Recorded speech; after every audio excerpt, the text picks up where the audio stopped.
Hello, everyone, and welcome back to English Chat Studio, where learning English is easy and fun. I'm Sophia. Hi, Sophia. Hello, everyone. It is so good to be here today with all of you. I am very happy to talk with you again, Sophia. I am happy too, Jason. How are you doing today? You look very cheerful today. Yes, I have my green tea here. I feel good today. The weather is nice outside. But, Sophia, I must tell you something. Yesterday, I had a very interesting experience. Oh, what happened yesterday? Well, I was at the grocery store and I met my neighbor there. She is a very kind woman from Mexico, and she started asking me questions about my family. She asked, "Do you have brothers or sisters? How old are your parents? Where does your family live?" And I realized, Sophia, talking about family is not easy in English. Oh, Jason, I understand that feeling so much. I think many of our listeners understand that feeling too. Talking about family is very important, but it can feel difficult sometimes. Yes, exactly. I wanted to tell her about my family. I wanted to share stories about my mom and my sister, but I did not know how to say everything correctly. I felt a little embarrassed. I am so glad you are sharing this, Jason, because that is actually our topic for today. We are talking about how to talk about your family in English. We are going to help everyone feel more confident when someone asks about their family. That is a wonderful topic. It is so important because people always ask about family, right? At work, at school, when you meet new friends, everyone wants to know about your family. Yes, it is one of the most common conversation topics. But before we talk more about this today, we have a small request for our wonderful listeners. Oh, yes. Everyone, if you enjoy our conversations, please click that like button. It is a small thing for you, but it helps us so much. And please subscribe to English Chat Studio. We make new episodes every week to help you with your English. When you subscribe, you will not miss any of our helpful conversations. And please share this episode with your friends. If you know someone who wants to improve their English, send this to them. Let's help everyone learn together. Yes, thank you so much, everyone. Okay, Jason, so you were at the grocery store and your neighbor asked about your family. What happened next? Well, I tried my best. I said, yes, I have one sister. She is younger than me. My parents live in another city. But I wanted to say more. I wanted to tell her that my sister is a teacher, and my mom loves to cook, and my dad likes to garden. But the words did not come out easily. I completely understand. When we are nervous, sometimes our English hides a little bit. It's like the words are sleeping in our brain. Yes, sleeping. That is a good way to say it. The words were sleeping. I knew the words, but I could not find them quickly. That is very normal, Jason. It happens to everyone. But here's the good news. The more we practice talking about our family, the easier it becomes. It's like exercise for our mouth and our brain. Exercise. I like that. So, if I practice talking about my family, it will feel easier next time? Yes, exactly. Think about it like this. When you go to the gym for the first time, everything feels hard and uncomfortable. But if you go every week, your muscles get stronger. Your family vocabulary is the same. The more you use it, the stronger it becomes. That makes a lot of sense. So, I should practice. But, Sophia, where do I start? Family is a big topic. There are so many things to say. You are right. Family is a big topic, but we can start with the simple things. Let's think about the basic questions people ask. The first question is usually, do you have any brothers or sisters? Yes, that is always the first question. So, how do you answer that question? You can say, yes, I have one brother, or yes, I have two sisters. Or you can say, no, I'm an only child. That means you have no brothers or sisters. An only child. That is a useful phrase. I did not know that phrase before. Yes, it is very common. If someone has no siblings, we say they are an only child. Now, the next common question is, are you married? Or do you have children? Right. People always want to know about your immediate family. That means the people who live with you or are very close to you. Exactly. Immediate family. That is a good term. Your immediate family includes your husband or wife, your children, and maybe your parents if they live with you. Then there's extended family.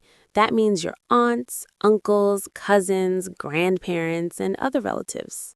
Extended family. I see. So when someone asks about family, they usually want to know about your immediate family first. Yes, that is right. Let me give you an example from my life. When I first moved to the United States, I was at a coffee shop. A friendly woman started talking to me. She asked, "Do you have family here?" And I said, "No, my family is in another country. I miss them very much." And you know what? She was so kind. She said, "That must be hard. I hope you can visit them soon." That is a nice story. So even if our English is simple, people understand our feelings. Exactly. You do not need perfect grammar to talk about your family. You just need simple words and honest feelings. People care more about the meaning than about perfect sentences. That makes me feel better. So I can say simple things like, I have one sister. She lives in Texas. My mom is a nurse. My dad is retired. Those simple sentences are okay? Those sentences are perfect, Jason. They are clear, they're easy to understand, and they give good information. That is what matters most. Okay, good. But sometimes people ask harder questions, like, what does your brother do? Or how old is your daughter? And I get confused with the grammar. I understand. Those questions can feel tricky, but let's practice together. If someone asks, "What does your sister do?" you can answer, "She is a teacher," or "She works at a hospital," or "She is a student." Very simple answers. Right, I do not need to give a long explanation. No, you do not. Short answers are perfectly fine. And if someone asks about age, you can say, "My daughter is 7 years old," or "My son is 23," or "My parents are in their 60s." These are all good ways to talk about age. In their 60s, that is a helpful phrase. So instead of saying the exact age, I can say in their 60s or in their 40s. Yes, exactly. Many people do that. It is polite and natural. Now, here's another tip. When you talk about family, you can use descriptions. Descriptions help people understand your family better. Descriptions? What do you mean? For example, you can say, "My brother is very funny. He always makes me laugh." Or you can say, "My mom is kind and patient. She helps everyone in our neighborhood." These descriptions add color to your words. They make the conversation more interesting. I like that. So I can say, my sister is creative. She loves to paint and draw. Perfect. That is a beautiful sentence. You told us what your sister is like, and you told us what she enjoys. That gives us a nice picture of your sister. This is helping me a lot, Sophia. I feel more confident now. But what about when people ask about difficult topics? Like, what if someone asks about a family member who passed away?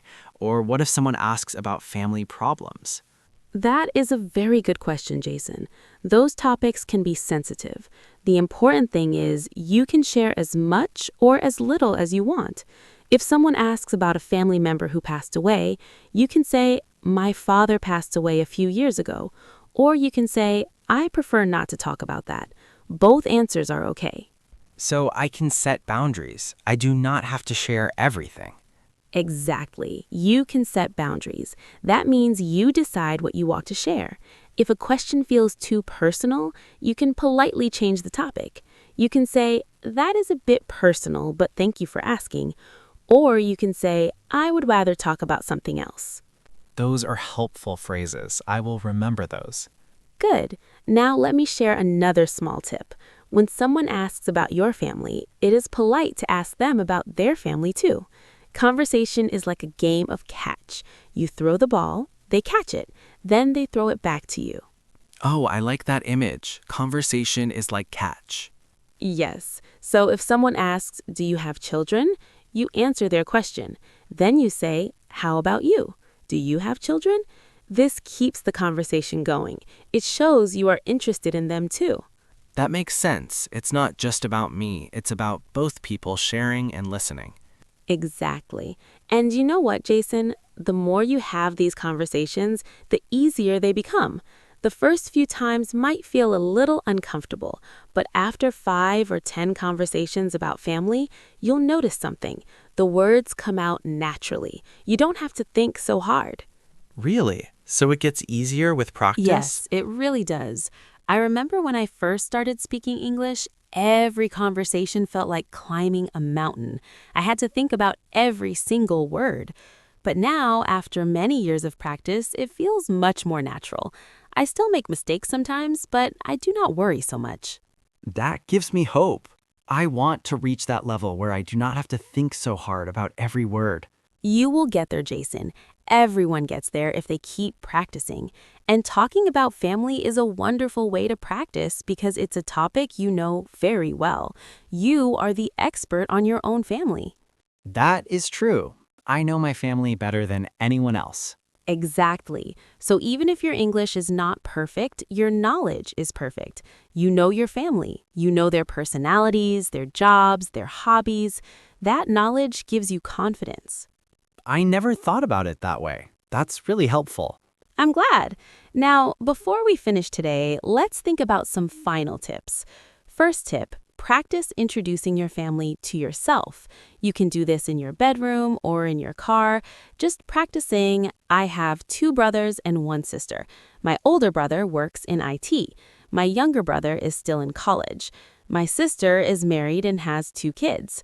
Practice those sentences until they feel natural. Practice alone first. That's smart.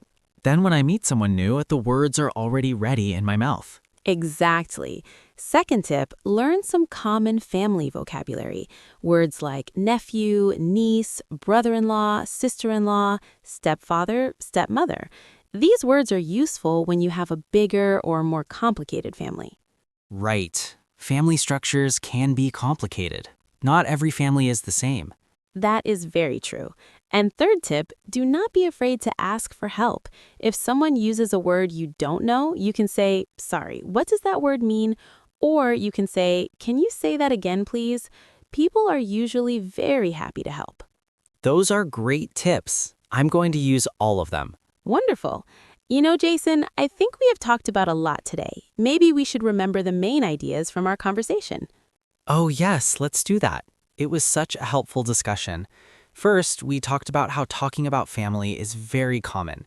People ask about family at work, at school, when you meet new friends. It's an important conversation topic. Yes, and we talked about starting with simple answers. You do not need perfect grammar or long explanations. Simple sentences work very well. Like, I have 1 sister, she's a teacher, my parents live in Florida. Right, and you taught me about immediate family and extended family. Immediate family means the people closest to you, like your husband, wife, or children. Extended family means aunts, uncles, cousins, and grandparents. Exactly.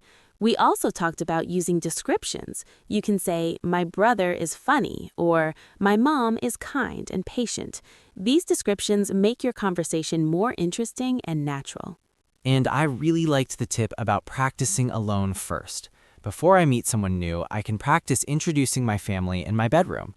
That way, the words are already ready when I need them. Perfect summary, Jason. I think our listeners have a lot of good information now. They can feel more confident when someone asks about their family. I feel more confident too. Thank you for this conversation, Sophia. You are very welcome. And to everyone listening, please do not forget to like and subscribe to English Chat Studio for more helpful lessons like this one. We make new episodes every week. Yes, please subscribe. It really helps us. And we have a question for you for the comments. We would love to hear from you. Tell us how many people are in your immediate family, and maybe share one interesting fact about someone in your family. Yes, we would love to read your comments. Maybe you have a funny brother or a mom who makes amazing food or a sister who loves music. Share your family stories with us. We love hearing from you. Your comments make us so happy and help us know what topics you want to learn about. Yes, it really does. I remember when I first started speaking English, every conversation felt like climbing a mountain. I had to think about every single word. But now, after many years of practice, it feels much more natural. I still make mistakes sometimes, but I do not worry so much. That gives me hope. I want to reach that level where I do not have to think so hard about every word. You will get there, Jason. Everyone gets there if they keep practicing. And talking about family is a wonderful way to practice because it's a topic you know very well. You are the expert on your own family. That is true. I know my family better than anyone else. Exactly. So even if your English is not perfect, your knowledge is perfect. You know your family. You know their personalities, their jobs, their hobbies. That knowledge gives you confidence. I never thought about it that way. That's really helpful. I'm glad. Now, before we finish today, let's think about some final tips. First tip, practice introducing your family to yourself. You can do this in your bedroom or in your car. Just practice saying, I have 2 brothers and 1 sister. My older brother works in IT. My younger brother is still in college. My sister is married and has 2 kids. Practice those sentences until they feel natural. Practice alone first. That's smart. Then when I meet someone new, the words are already ready in my mouth. Exactly. Second tip, learn some common family vocabulary. Words like nephew, niece, brother-in-law, sister-in-law, stepfather, stepmother. These words are useful when you have a bigger or more complicated family. Right. Family structures can be complicated. Not every family is the same. That is very true. And third tip, do not be afraid to ask for help. If someone uses a word you don't know, you can say, sorry, what does that word mean? Or you can say, can you say that again, please? People are usually very happy to help. Those are great tips. I'm going to use all of them. Wonderful. You know, Jason, I think we have talked about a lot today. Maybe we should remember the main ideas from our conversation. Oh yes, let's do that. It was such a helpful discussion. First, we talked about how talking about family is very common. People ask about family at work, at school, when you meet new friends. It's an important conversation topic. Yes, and we talked about starting with simple answers. You do not need perfect grammar or long explanations. Simple sentences work very well. Like, I have 1 sister, she's a teacher, my parents live in Florida. Right. And you taught me about immediate family and extended family. Immediate family means the people closest to you, like your husband, wife, or children. Extended family means aunts, uncles, cousins, and grandparents. Exactly. We also talked about using descriptions. You can say, my brother is funny, or my mom is kind and patient. These descriptions make your conversation more interesting and natural. And I really liked the tip about practicing alone first. Before I meet someone new, I can practice introducing my family in my bedroom. That way, the words are already ready when I need them. Perfect summary, Jason.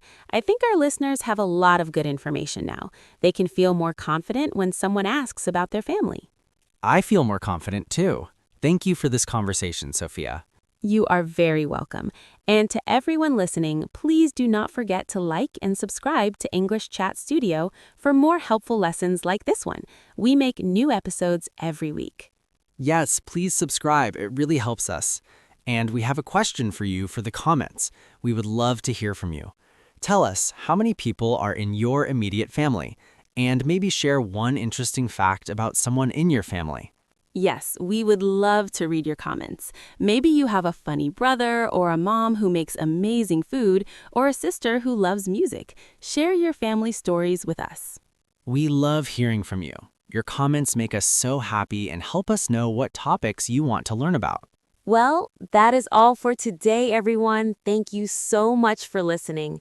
We hope this episode helps you feel more comfortable talking about your family in English. Yes, keep practicing, keep learning, and remember, you are doing great. We are proud of you. See you in the next episode, everyone. Take care. Goodbye, everyone. Bye-bye.